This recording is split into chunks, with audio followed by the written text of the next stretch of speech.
ప్రభువు పేరట మీ అందరికీ శుభాభివందనములు. ఈరోజు దేవుని వాగ్దానము. నీ వాక్యము నా పాదములకు దీపమును, నా త్రోవకు వెలుగునై ఉన్నది. కీర్తనల గ్రంథము 119వ అధ్యాయము 105వ వచనము. ప్రియ సహోదరి సహోదరుడా, దేవుని వాక్యము సజీవమైన బలము గలదైన రెండంచులు గల ఖడ్గము కంటే వాడి అయినది. దేవుని వాక్యమనే ఖడ్గము నీకు లేకపోతే నీవు సాతానును ఎదిరించలేవు.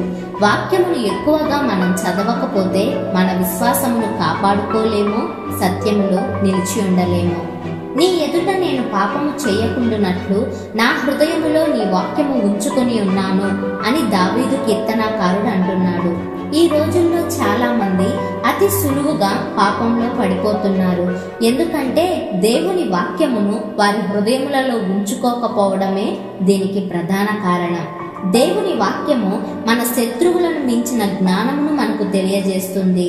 ఈ యొక్క లోకంలో ఎలా జీవించాలో, ఎలా జీవించకూడదో దేవుని వాక్యమే మనకు తెలియజేసేది. దేవుని వాక్యపు వెలుగులో నడిచేవారు తప్పుదారి పట్టరు. వాక్యము ద్వారా అడుగులు స్థిరపరచబడిన వారు తొట్టిల్లిపోరు. కనుక దేవుని వాక్యము మనకు అనుదిన ఆహారంలా ఉండాలి తప్ప అప్పుడప్పుడు తినే విందు భోజనంలా ఉండకూడదు. కాబట్టి మన త్రోవలకు వెలుగై ఉన్న వాక్యాన్ని అనుదినం ధ్యానించులాగున దేవునికి ప్రార్థిద్దాం. ప్రార్థన. సత్యస్వరూపి, వాక్యస్వరూపి అయిన దేవా, నీకు నిండు వందనాలు. గడిచిన కాలమంతా మీ రెక్కల నీడను భద్రపరిచి క్షేమంగా మరొక నూతన దినంలోకి మీ దివ్యమైన మాటల ద్వారా మమ్మల్ని తీసుకొచ్చినందుకు స్తోత్రములు. హృదయాంతరంగములు ఎరిగి ఉన్న తండ్రి, నీ కృప, నీ వాత్సల్యం చొప్పున మా లోపాన్ని మాకు తెలియచేసి మమ్మల్ని సరిచేసినందుకు వందనాలు.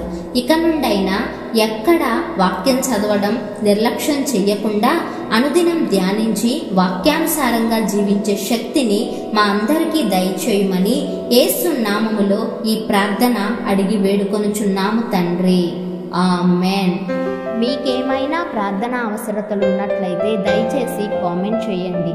తప్పక ప్రతి ప్రార్థన అవసరత గురించి అనుదినము ప్రార్థిస్తాము. ఈ రోజంతటిలో దేవుని యొక్క కృపాక్షేమములే మీ ముందు వెనుక మీకు తోడుగా ఉండి మిమ్మల్ని నడిపించును గాక.